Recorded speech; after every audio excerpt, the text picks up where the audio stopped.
My fiancé left me for his childhood sweetheart at the altar. That night, I drank myself into oblivion. The next morning I woke up in bed with his older brother. Flushed with shame, I scrambled into my clothes. This was a mistake, I stammered. You don't tell me anything. But Eric stared at me, eyes red minus rimmed. Lily, he whispered hoarsely, what does he have that I don't? Why won't you look at me? Something shifted in me. That day, we married at the courthouse. For 5 years, Eric treated me like a queen. Everyone said he'd loved me for ages and I believed it. Until last night, at a party, I overheard him talking to a friend. You funneled all your money to Ryan so Mia could have the life she wanted. You even married his ex to get her off their backs. If you love Mia that much, why not marry her yourself? Eric laughed bitterly. Mia loves Ryan more. I just want her happy. I'd do anything. In that moment my world froze. The love I thought we had was nothing but an elaborate cruel lie. I fled the hotel, a ghost in the glittering night. Back home, I sank onto the sofa, staring numbly at the worn leather notebook on the coffee table. Its pages were filled with my cramped handwriting, a meticulous record of every penny we spent, every bill we paid. From the day we married, Eric had been the perfect husband, attentive, caring, thoughtful. So when he told me a year into our marriage that his business had collapsed and he was broke, I didn't hesitate. I didn't feel an ounce of resentment. Instead, I worked harder than ever, determined to stand by him, to help him rebuild everything from the ashes. But now I knew. It was a tragedy we had endured together. It was a script he had written, and I was the unwitting star of his charade. A pair of arms wrapped around my waist from behind, and a familiar voice, still laced with that practiced tenderness, whispered in my ear. Lily?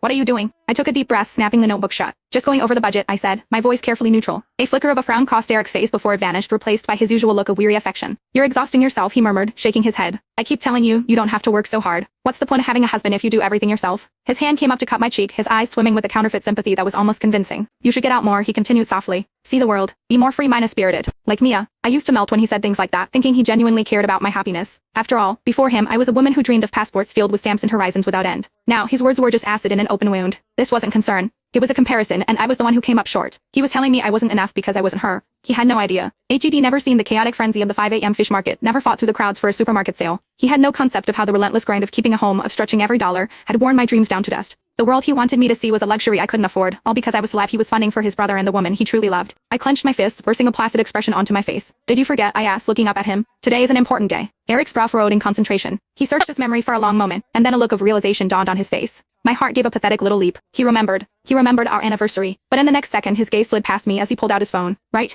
Mia and Ryan said they'd have time for a call today. I can't believe I almost forgot he was already walking away as he spoke. Listening to his retreating footsteps, I felt the last embers of hope in my heart turn to cold gray ash. The truth was, Eric's love for Mia was never a secret. It was in the way his voice softened whenever he said her name, a current of emotion running just beneath the surface. My gaze drifted to the watch on his wrist, its metal slightly faded from years of wear. He'd told me once that Mia had given it to him. Back then, it convinced myself it was a sentimental gift from a girl he saw as a little sister. I was so naive, so stupidly in love that I started secretly saving every spare dollar I could, dreaming of buying him a new, expensive watch, one that truly suited him. Only now did I understand what that old watch really symbolized. A bitter laugh escaped my lips. I picked up the small, wrapped gift box from the table, intending to hide it away forever. Just then Eric ended his call and walked back into the room. What's that you're holding? He asked, his eyes landing on the box. I instinctively shook my head, trying to tuck it behind my back.